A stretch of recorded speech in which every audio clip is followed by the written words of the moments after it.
Ya muktir hetur vichintra vrata Tvang abhyasase suniyatendriya tattva sarai Moksharthivir munivir asta samasta dosher Vidyasisa bhagavati paramahi Devi.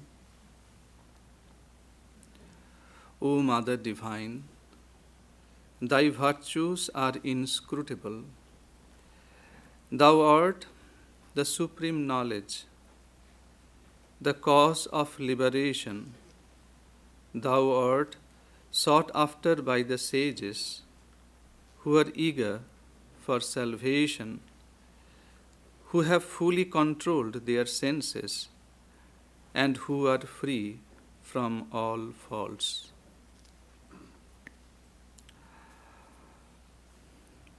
Good morning.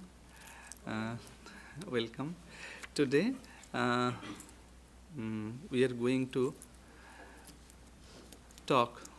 discuss about the life of Holy Mother, and probably most of you are well aware about that birthday celebration is coming of Holy Mother on 11th of December.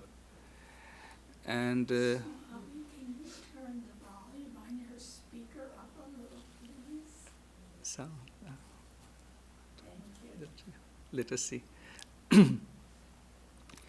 And next Sunday, we are going to celebrate through that ritualistic worship, singing, chanting, and prasad. So from today, that spirit of celebration begins. The title of today's talk is Sri Sarada Devi as a Guru, as a Mother. And this verse that I have taken from Devi Mahatmam, that last line of that verse says, Vidyasi sa bhagavati paramahi Devi. You are the Vidya, you are the knowledge. To speak of Sri Sarada Devi is to speak of a life in which two radiant streams, wisdom and love,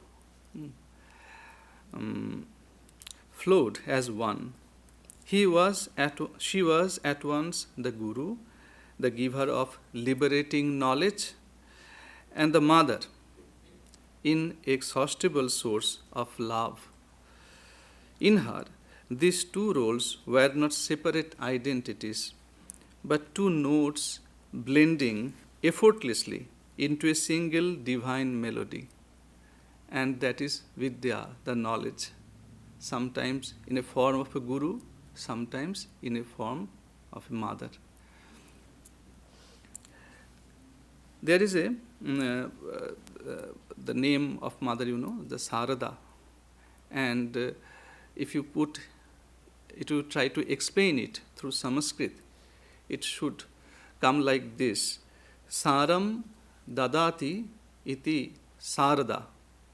Saram means that essence of learning, heart of learning, the core of learning, the core of life. This is Sara.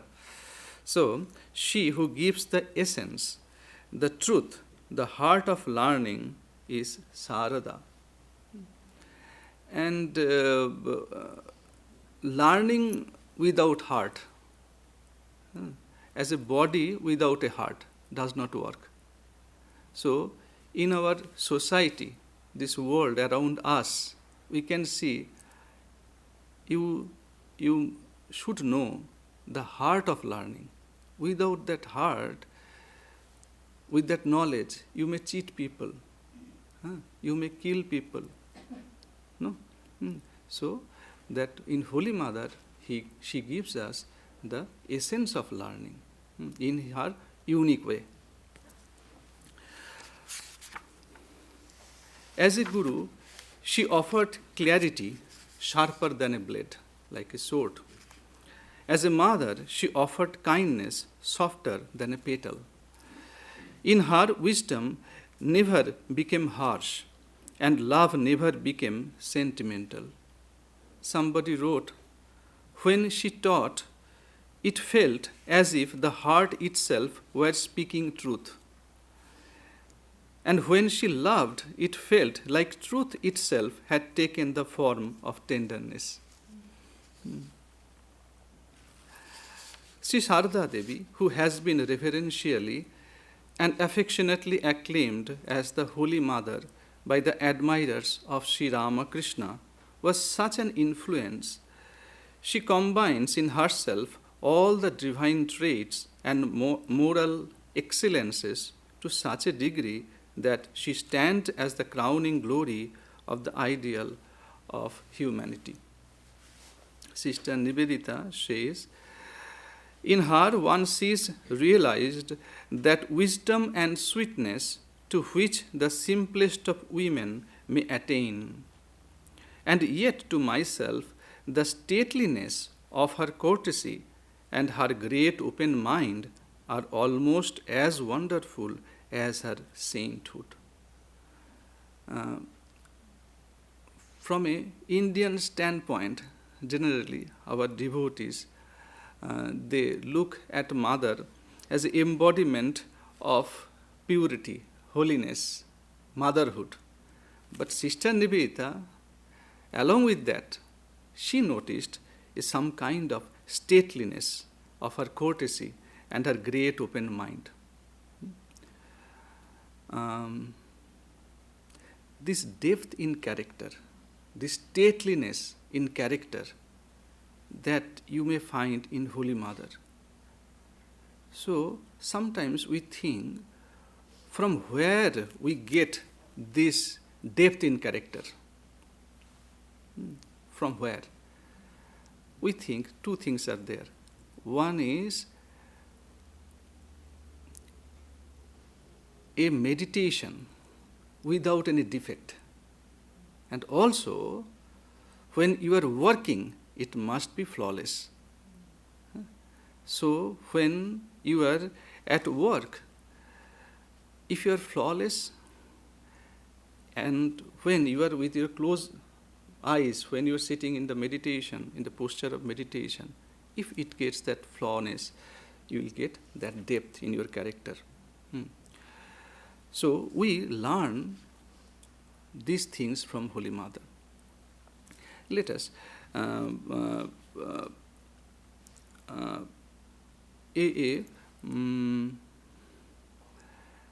what is the difference? She also a mother, we call him Mother, Divine Mother, and we have a biological mother also. So, and at the same time, we call Holy Mother as a teacher.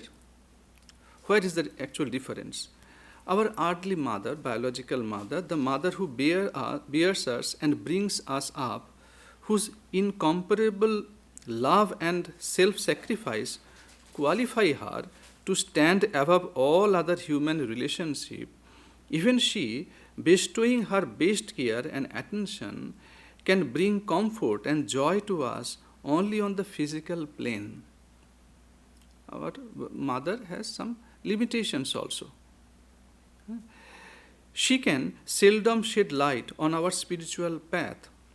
But if a great spiritual soul like Sri Sarada Devi assumes this highest of all human relationships, the role of the mother, the relationship she establishes with all those who come to her seeking spiritual succor and solace, becomes all the more deep and divine. Such a mother's concern is not merely with physical well-being, but she also gives something, enriches our deeper self. There are some beautiful that word we use for the Divine Mother. Sometimes we call her as Jnana Daini, the giver of knowledge. Jnana Daini, who gives that knowledge, who lifts the veil of ignorance from their means her children's, their vision, who lifts the veil of ignorance before the eye of her children. And sometimes we call her Jagat Janani, the mother of the universe. Why? The universal mother working for the good and welfare of the world. And sometimes we call her as a Bhavatarini. You may remember one day when Holy Mother was stroking that Sri Ramakrishna's feet gently. So Holy Mother asked, "What do you think about me?" She asked a question to Sri Ramakrishna, "What is your idea about me?" Apparently, wife. But is there any something you special think of me? So what was his answer? The same deity, who is the same mother, who is now that staying at Nahabat, means her biological mother Chandramani Devi, and the goddess who is there in the shrine, in the temple, Kali temple, as a Mother Kali, I see the same divine essence, the divine presence in you.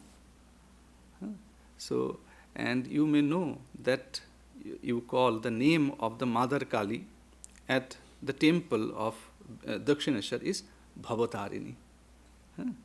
So, what is the meaning of Bhavatarini?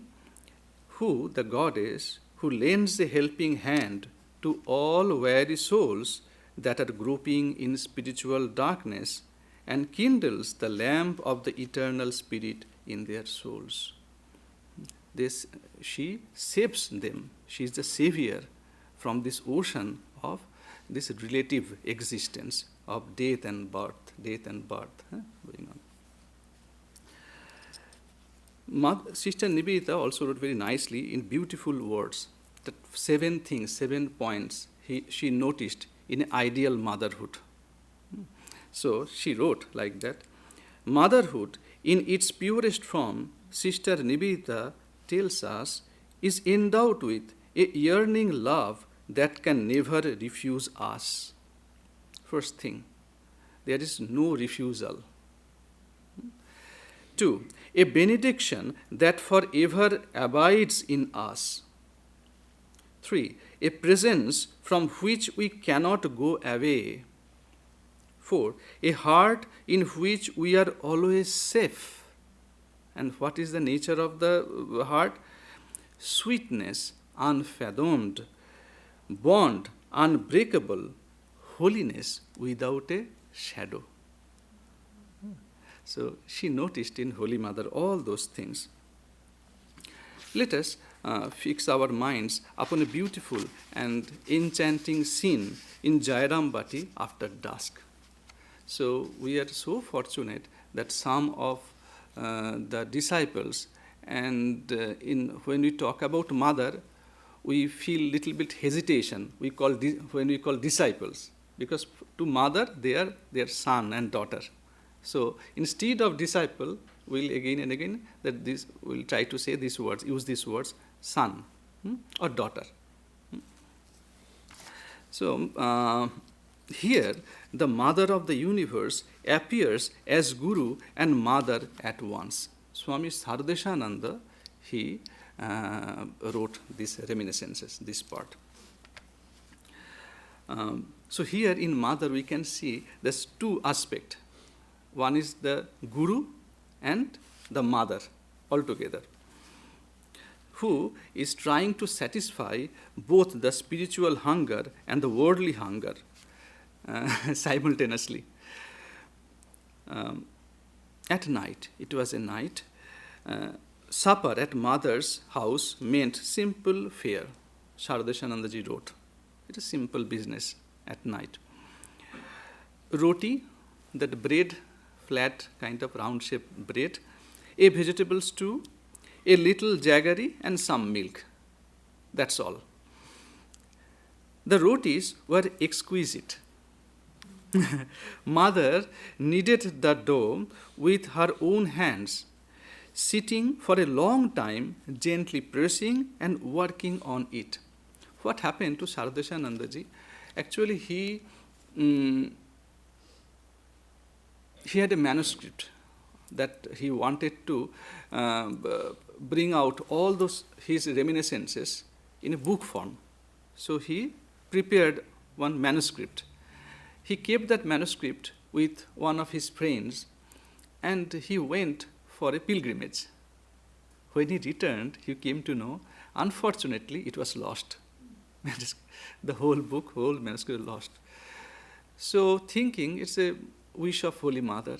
So again, from his memory, he rewrite this book, this particular book, what we are reading from.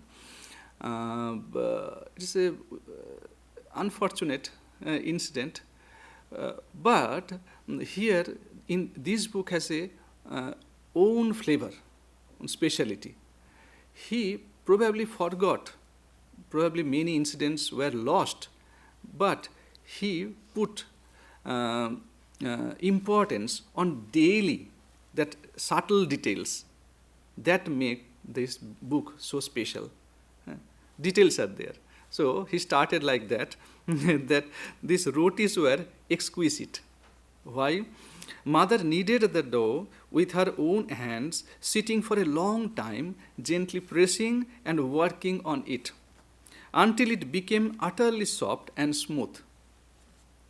After dusk, she offered the food to Thakur, means Sri Ramakrishna. Holy Mother would call Sri Ramakrishna as Thakur, and many of our devotees also. After dusk, he offered the food to Thakur, then covered it carefully and kept it close by her side, so that it would not grow cold. The boys would eat a little later in the night. In the evening, they would pray to Thakur for meditation daily. Remember him, and yet, if the hour was not late enough, hunger would not come.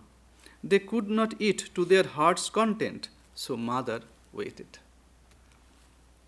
Radhu's cat was always around, stealing food whenever it could. So mother kept a small stick near her hand. Now, mother part. Now guru part starts a little bit. A tiny lamp flickered quietly. After offering incense and bowing before Sri Ramakrishna, mother dimmed the light, stretched out her legs, leaned against the wall, and sat in silence. She was quite old by then when Sarada is writing these reminiscences. So, leaned against the wall and sat in silence, in which distant kingdom her mind wandered. Only she knew everything was still. On some evenings, just after dusk, she would go sit outside on the veranda. Bhanupishi would arrive. Bhanupishi, a elderly lady, just I think from her house it would be just 1 minute's walk probably, to give an idea. So, Bhanupishi would arrive, gently extinguish the little clay lamp, sit by mother's feet. He wrote all those things, you see, to understand the atmosphere, because if you use oil lamp, only then you can understand the value of oil, how quickly it finishes if you use regularly. So a village woman, poor woman, that 1 hour, 2 hours, it's a long time. So she would come and extinguish the little clay lamp, sit by mother's feet, and slowly stroke them with tender hands. And Shivarchanananda was thinking about that mother's mind that we just read, that in which distant kingdom her mind wandered, only she knew everything was still. Another story, some stories we have to share. See, it is connected with winter season, this one. It was a Uttarayana Sankranti day. Uttarayana Sankranti means that Uttara and Ayana. Uttara means north, and Ayana means the movement of sun. So Sankranti, it means that to the sun, it is a Hindu festival and term that refers to the sun's northward movement to the celestial sphere. Actually, this Uttarayana period refers to the entire auspicious 6-month period between winter solstice and summer solstice. Generally, it falls on around 14th or 15th January. That was the time. And probably you may know some connection with that. If you have read Mahabharata a little bit, Bhishma, the great warrior, waiting for this particular date. So it has immense value, and it has a social value also. It starts a new harvest season, bringing warmth and energy. Festivals across India celebrate this agriculture shift also. So it was the day of Uttarayana Sankranti. Mother was waiting for somebody. In that day, in her household, there was no, nobody was there. And she was waiting for if somebody, some of the devotees, some of her children, if they might come, waiting for that. Suddenly, Shivarchanananda wrote, he found one of the boys came early in the morning to mother's home, carrying a few things with him. And he noticed mother had been sitting with a cheerless face. Special day, I have prepared some pithe. We'll go in that description. So a winter sweet, you can say, that household we prepared. So, but the moment she saw him, her countenance bloomed with joy. Immediately, that face. That's important to remember, because sometimes we think, Mother, you are not thinking about us. We are in trouble. So again and again, those descriptions are important. She's thinking about us. So she was sitting in a cheerless face, but the moment she saw him, her countenance bloomed with joy, welcoming him with the uttermost affection, profound affection. She said, on such a day as this, Pithe Sankranti, I have met Pithes. Not a single boy was near me. My heart felt so strange and restless. I kept looking toward the path, going in and out of the rooms. You have come. How good of you. Even as she spoke, another son arrived. Mother's joy knew no bounds. She worshipped Thakur because it's a special day. So, actually, pithes we prepare mainly from that rice flour, and you put inside as a stuffing the grated coconut, date palm, jaggery, all those things, and you steam it sometimes, or sometimes you can fry on pan also. And there are many varieties of pithes. Sometimes you can use milk. Okay, so with that food, first he offered to Sri Ramakrishna. Important. On this auspicious day, the boys had brought flowers. And with a full heart, she offered them to Sri Ramakrishna. Mother knew her children's feelings well. She had kept aside a few flowers for them too. For today, on this sacred morning, they too would, with their whole soul, place an offering at their guru's feet. They are initiated, many of these, almost all of this Kualpara, these monks, brahmacharis, Jayarambati, they are mostly initiated by Holy Mother. So special day, they brought flowers, these children's. So first she offered to Sri Ramakrishna, but before that she kept aside some of the flowers also, because she knows what these people are thinking actually. They want to put all those flowers at their guru's feet as well. After the worship, Mother sat on the bed, facing west, her face shone, filled with affection, softened with compassion, radiant with wisdom. The beauty of a lotus, Shivarchanananda wrote, The beauty of a lotus freshly bloomed, sparkling under the rays of the rising sun, seemed pale beside her. A lotus indeed delights the heart, but the sight of this compassion soaked face lotus melts even the hardest, most parched heart in an instant, filling it with coolness and supreme joy. The mind and soul understood what I had been seeking for so long, wandering wearily, weeping in longing. Today I have found the cherished treasure. That it was not an ordinary face. Her two hands, this thing, we will, okay, afterwards also, some same kind of description is there. And suddenly we found that same description, probably many of you have heard of Saradanam Sankirtanam, a beautiful song. Sometimes in YouTube it is available, or cassettes it is available. Beautiful. 108 names of Holy Mother, and with that there is a meditation mantra. Beautiful meditation mantra.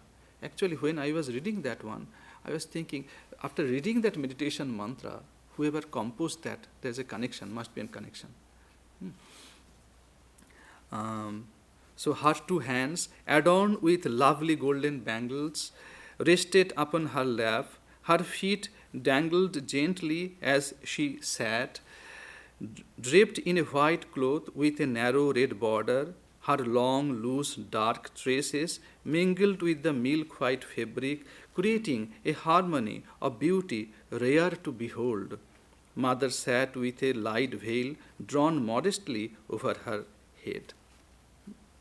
So, when they saw that the divine form of Mother, they are overwhelmed.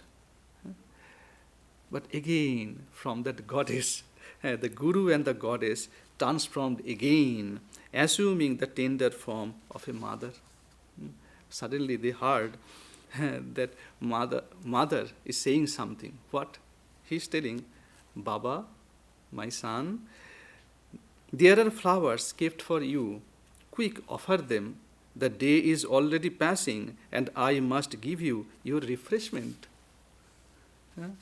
They are meditating on the goddess, that form. Suddenly, that goddess spoke and says, please do everything quickly. I have to offer you.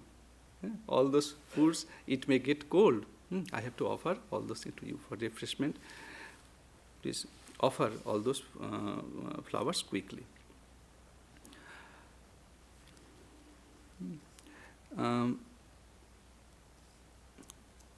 The sons too had been waiting, restless, for this blessed moment. For this joy they had risen at dawn, walked so far, and come all the way to Mother's door. Sitting at the threshold, they watched her unparalleled worship. After the offering, or probably she started doing the puja, regular puja. So there's a shrine, and outside the small room, not a big room. So they are sitting outside. Shrine means that room itself, Holy Mass room itself. And we are talking about Jairambati. Probably many of that, they came from Kualpara all the way, getting up early in the morning to the special day. So they were waiting, they are watching how Mother does her puja. So sitting at the threshold, they watched her unparalleled worship, free of all outward show, moved only by the pull of her heart and the depth of her devotion. They gazed and gazed, ever more enchanted. Upon a small seat, Mother had placed the picture of Shri Thakur, that is Sri Ramakrishna, and the tiny image of Bala Gopal, little Krishna. Two things are there. With a heart filled with reverence and devotion, she worshipped Sri Ramakrishna as Guru and Ishta. And overflowing with motherly tenderness, she bathed, adorned, and fed little Gopala. The wondrous unfoldment of Mother's inner mood was evident in this worship. In Bengali, Sarada wrote, সেই অদ্ভুত ভাববিকাশ পরিলক্ষিত হইল। হ্যাঁ, what was it? So they are not ordinary observer. They are ready. Their heart was clean. Sarada he is a great monk, but that point probably he formally he was serving Holy Mother, but he joined in our order in 1920 formally, but he was serving Holy Mother from 1915. A great monk, but his mind was ready. So he could see from the worship, the attitude, the bhava, the mood with that Mother's worshipping Thakur. So bhava, that mood is important. It was different because he was worshipping Sri Ramakrishna. So he found with a heart filled with reverence and devotion, she worshipped Sri Ramakrishna like a guru and Ishta, the chosen deity. But now, immediately after the finishing the puja, when she was that taking care of that little Krishna, she became as a mother. That motherly mood came, and he found, and overflowing with motherly tenderness, she bathed, adorned with flower and sandal paste, and fed little Gopala. And the wondrous unfoldment of Mother's inner mood was evident in this worship. After the worship, she placed her hands quietly upon her lap and became absorbed in meditation. In that serene, supremely gentle form, Somyatara, who could say she was human? You see? That is the idea. Guru, goddess, and mother, all together. Just like music is going on.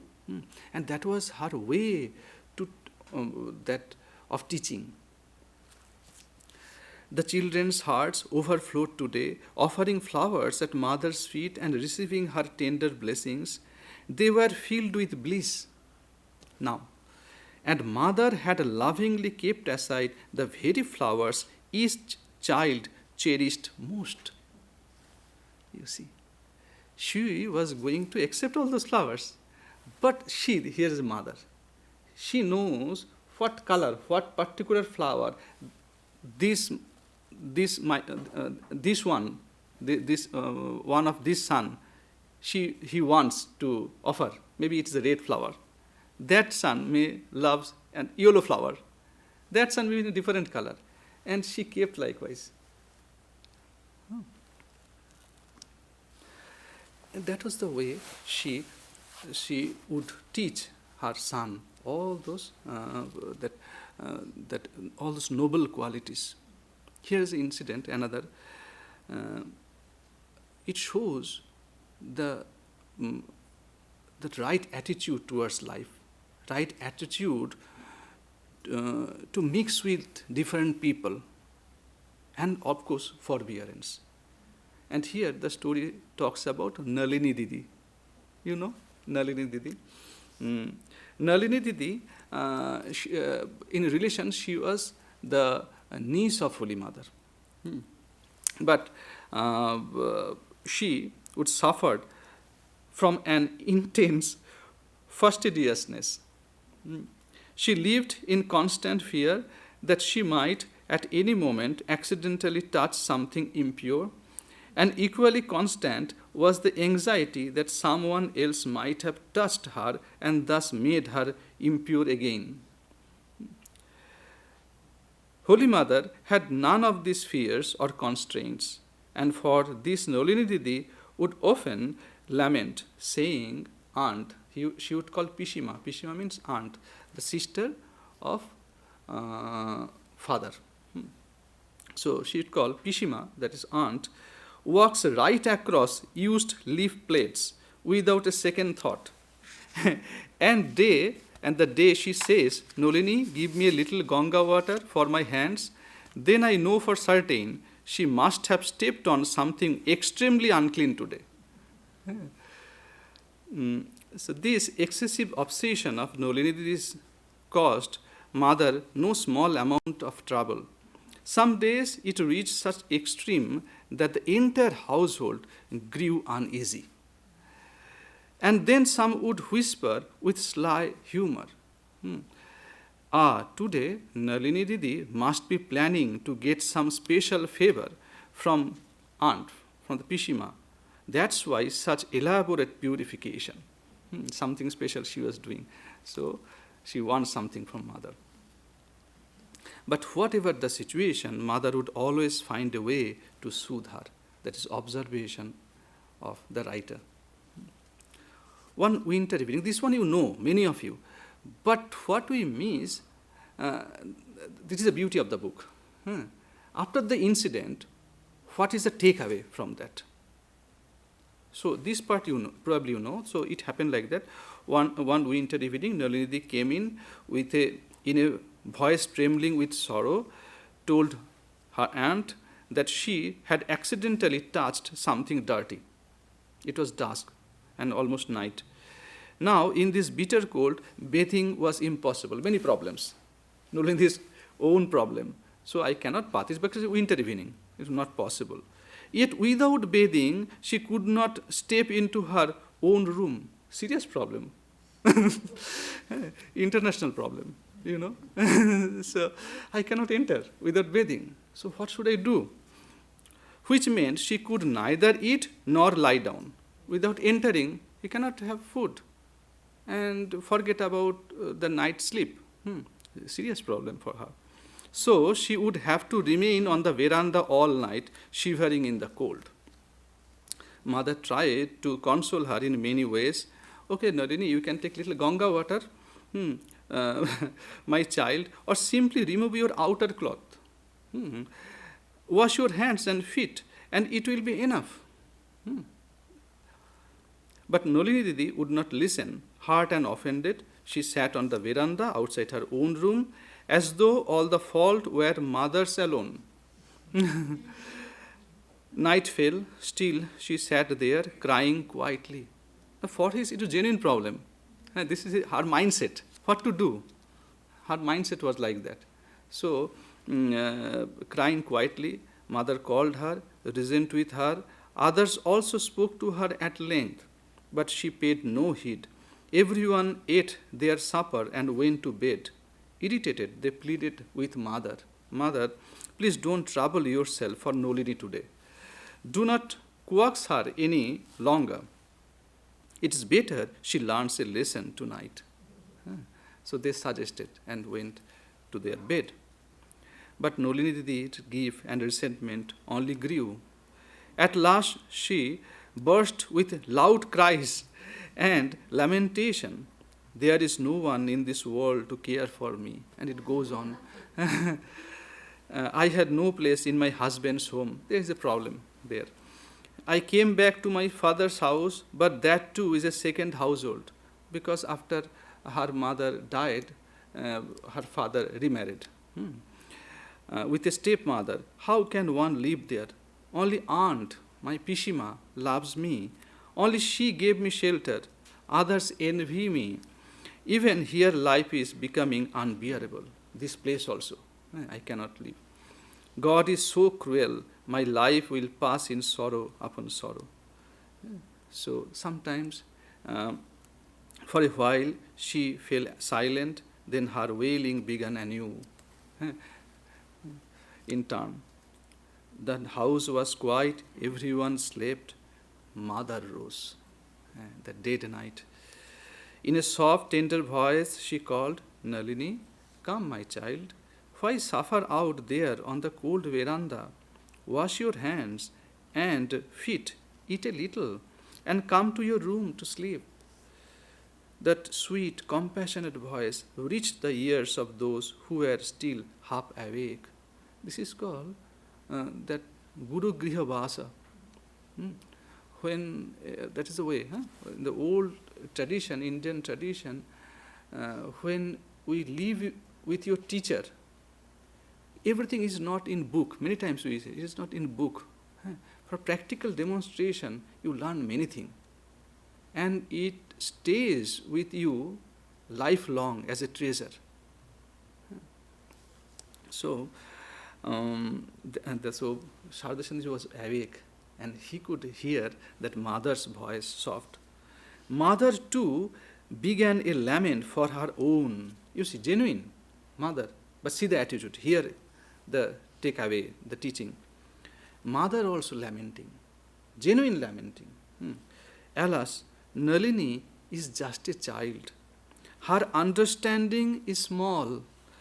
That is why she gets angry and suffers. And then everyone becomes annoyed with her. Over and over she repeated with sorrow, poor Nalini, her understanding is small. That is why she suffers so. So, Sarada is thinking, one of the children hearing this lay astonished, thinking, when we get angry at someone, we imagine they oppose us deliberately. No? In a practical field, we see deliberately these people is behaving like that they knowingly hurt us. But mother sees it differently, from a different standpoint. Her understanding is small. She cannot comprehend. How is it her fault? Who would be angry with a child who simply does not know better? Think, a little child. So, mother, to you, we are all such innocent children. How could you ever be angry with us? At the beginning of when you practice the spirituality, we think, if I do not do like that the God will become angry. But when you get the maturity, you feel, you understand that what really that God means. She is the source of all goodness. No. Mother went to Nalini Didi with gentle pleading, patient explanation, and affectionate coaxing. She calmed her completely. You see, this person troubled with his buddhi. She could feel that. And when she felt that, immediately that feeling touched Nalini Didi. So when I was reading, I was thinking that Buddha told same thing. In Buddha, you find that with your righteousness, you have to conquer the unright one. With your calmness, you have to conquer the agitated one. So we may differ with that, what you are talking about. But it has a tremendous power. These incidents are the proof. So Nalini Didi's sorrow melted away. She removed her clothes, ate, and went to her room to sleep. Mother's heart too grew peaceful. Such incidents occurred often, and each time mother bore everything, and mother brought peace to all. That is the way to bring peace, with understanding. It was not only the sons who came and went at mother's home. Mother had many daughters also, from different age group. Some are just like girl, young, married, widowed, many are, and elderly brothers. Most of them for respectable households, many of them elegant, educated, cultured, belonging to every community. We are talking about more than 100 years ago. It was a different society.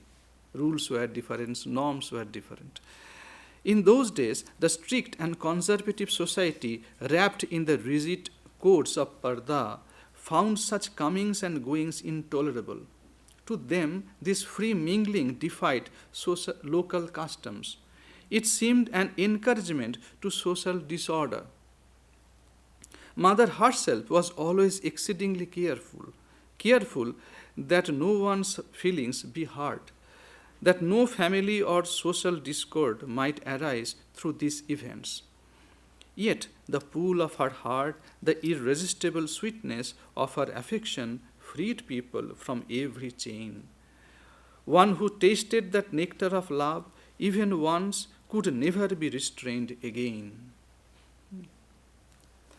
Objections, restrictions, obstacles, of course, they arose at home and outside, yet those who truly loved her could not be held back by anything. By Mother's grace, every difficulty melted away. The path opened before them.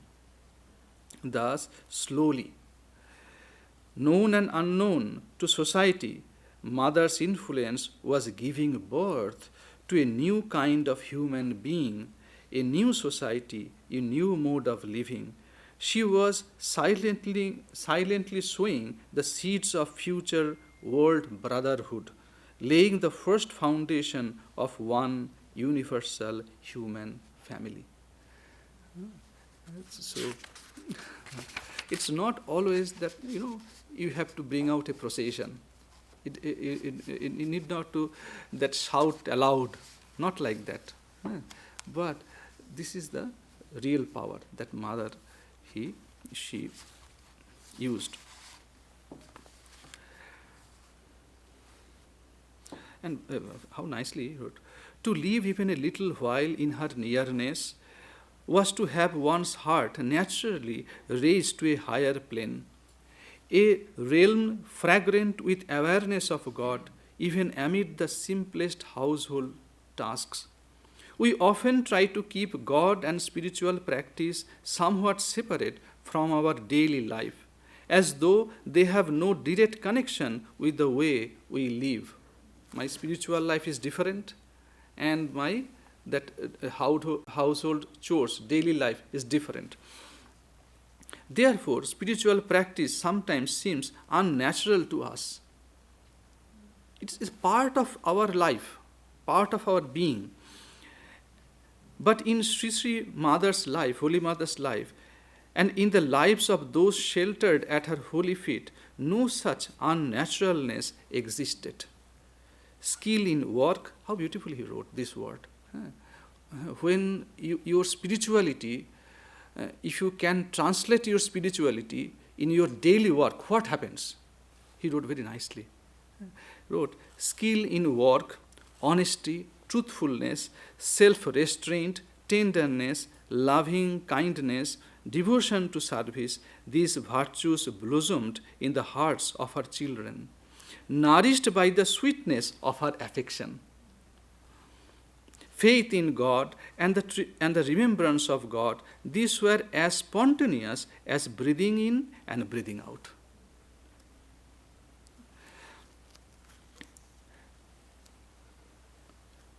The children came to feel deeply that the entire universe, its birth, preservation, and dissolution moves in the strength of the one all-pervading, all-compassionate Lord, that He is ever present within and without.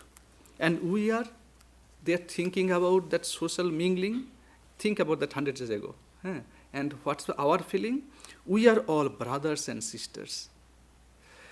Children of one father and mother, faith in God, steadfast devotion, surrender at His feet, righteous living, serving others to the best of one's ability, causing no being any sorrow. Such were the lessons Mother planted in her children's hearts, quietly, without their even knowing, unconsciously. By her grace, the sense of I in their frail mortal bodies and all the clinging delusion that comes with it gradually faded away, automatically. All those we talk about spiritual life, it's a problem that I, that ego creates. But automatically, in the presence of Mother, when you think about Mother even, Mother is with us. When you think all those incidents, when you meditate, contemplate on those every line of whatever happened, so automatically you get rid of your small that identity. He wrote, then perhaps seeing others, some impatient young boy suddenly felt a yearning arise within. I shall go through severe spiritual austerity. Sometimes, when you do not know how this spirituality works, how how to practice all these things.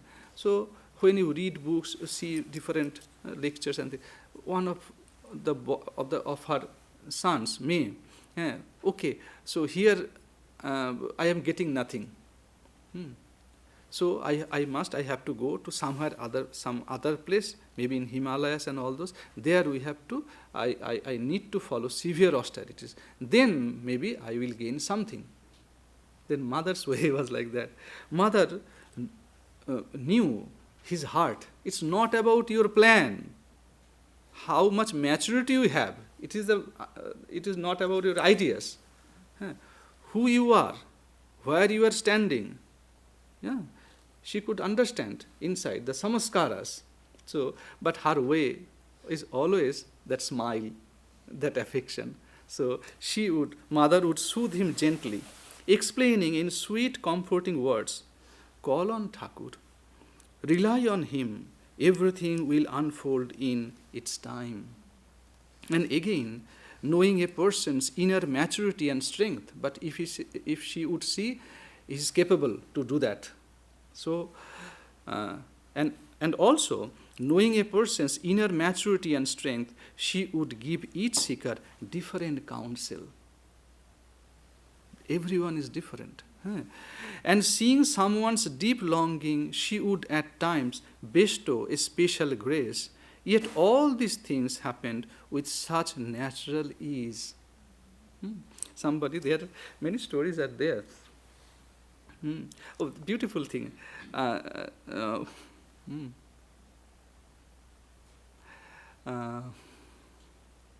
Sometimes he would ask, meditate on Thakur. After the initiation, meditate on Thakur, contemplate him, call on him. No, mother, I want to call you. I want to meditate upon you. All those things. And mother would say, child, my son, the devotees say that Thakur himself dwells in me. How the devotees say? Bhaktera bole. Devotees say that Thakur dwells in me. You can think both the way, whatever you like.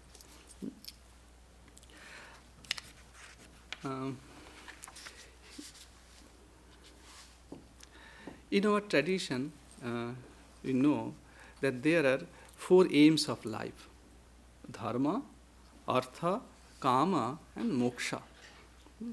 From childhood, we are taught that the purpose of human life is to realize these 4: dharma, artha, kama, and moksha. What is dharma? What is to gain that capacity to run a household, at least to sustain in this world, you need some education, you need some job. No? So, artha important. Kama, some desire to establish being a good citizen. That should be a good desire. And help the people, help the society. And ultimately it comes moksha. So we know all those things. Our parents, from their children's earliest years, teach them how to live so that they may be happy and secure. But how many truly live in peace and joy? The world is full of learned, wise, and noble souls who offer various paths for attaining happiness. Yet ordinary people, unable to translate these teachings fully into their lives, seldom find the peace they seek. Many men and women came to the Holy Mother as well, no doubt with the same hope of finding peace. And she, understanding each one's heart, discerning each one's capacity, arranged for them whatever was needed. In the spiritual world, this relationship is known as that of teacher and disciple. We call it diksha or initiation. But outer world is different. In worldly life, we measure the greatness of things by outward display, grandeur, and ceremony. Outside, something, without that, we do not feel something happened. Think about that wedding, marriage ceremony. Beautiful are the ideas behind them, even marriage. No? That if you read that Indian tradition, just if you have time, read the mantras, what you have uttered. A few days ago, and we do not want to go far away from the context, but so much of pomp, so much of, that we should not say wastage of money, because it has own value, but we should not forget the core, that what is the purpose of all those rituals, be marriage, maybe secretary ceremony, maybe even different kind of ceremonies that we do. That what is the purpose? That's enough. So we also expect initiation must be something like that. But mother's way of giving initiation was unlike any other. Mother's children raised in such a culture might even approach her with an unconscious expectation of grandeur. Yet the moment her tender voice reached their ears, "Come, my child," all thoughts of grandeur fell away. And they found themselves entering a realm of indescribable sweetness.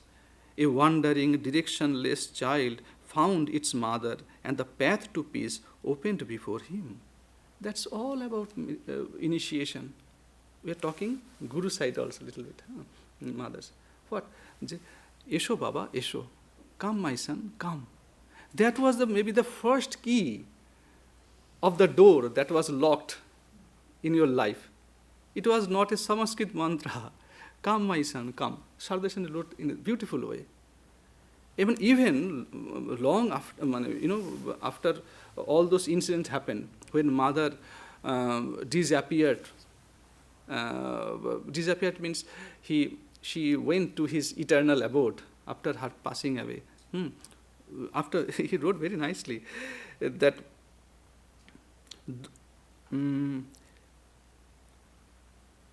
though prarabdha karma, the storms of destiny, had tossed him on the vast sea of worldly existence, life hanging by a thread, memory dimmed, hope nearly lost, at the very instant when that sweet, love-filled voice would drift toward him, "Come, my child," strength returned to his heart, a current of fearlessness echoed within. You see, that not the proper ritual was started. Mother only, she told, after generally she would offer those instructions, initiation process after that worship of Sri Ramakrishna. And probably that son or daughter, generally he would wait outside. So after the finishing the worship, she would call, "Come, my son, come." So this "Come, my son, come" in future, when you are struggling with your fate, when you are struggling with your destiny, or struggling with different kind of challenges of life, suddenly you are distressed, forgot all your good memories. Maybe that word, it started echoing in your ear. The door is still open, my son. So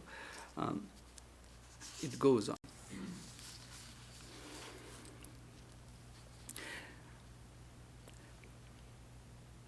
It is said that Mother bestowed initiation for the very first time in Vrindavan upon the revered Yogin Maharaj, Swami Yogananda, and that too at the command of Master himself. Sri Ramakrishna, in a vision, told her, give initiation to Yogin. From that moment onward, the stream of her grace began to flow, sanctifying countless seekers. The monastic disciples, out of love for those under their care, would send them to her, and many of Sri Ramakrishna's devoted householders too sent their relatives and followers to receive Mother's blessing. So thus, many people went to Holy Mother to take that spiritual guidance. Among them, sometimes it happened that Mother, without asking, she approached somebody. Swami Satsangananda, Suren Maharaj, he was like that. He was a young boy, and never thought of initiation. So Swami Arupananda found in him um, some potential good samaskaras. So he sent him to Holy Mother, and Holy Mother gladly accepted him and gave him the mantra. Another incident, Swami Parananda, he was quite young, too young to get an initiation. He went to her, and mother gave, son, my son, now I am giving the name only. Afterwards, when you get the maturity, I will give the bija also. So for now, have the chocolate. Afterwards, I will give the full meal.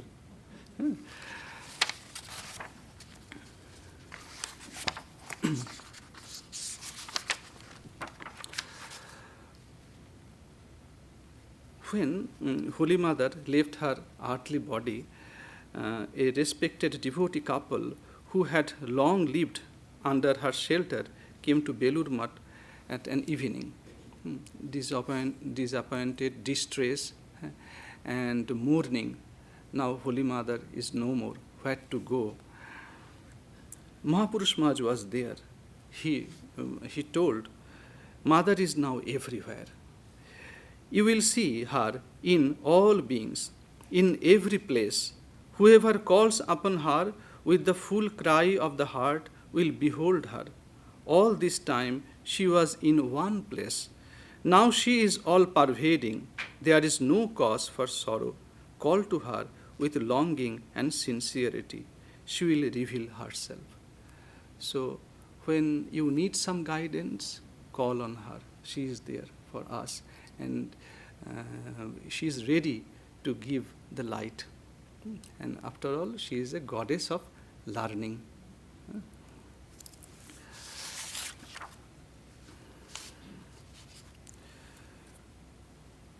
Om Yathagnir Dharika Shakti Rama Krishne Sthita Hiya Sarva Vidya Swarupangtang Saradang Pranamamiham. To her who resides as the Shakti or the cosmic power in Ramakrishna, even as the burning power dwells in fire, to that Sarada, the embodiment of knowledge, do I bow down. Om Shanti, Shanti, Shanti.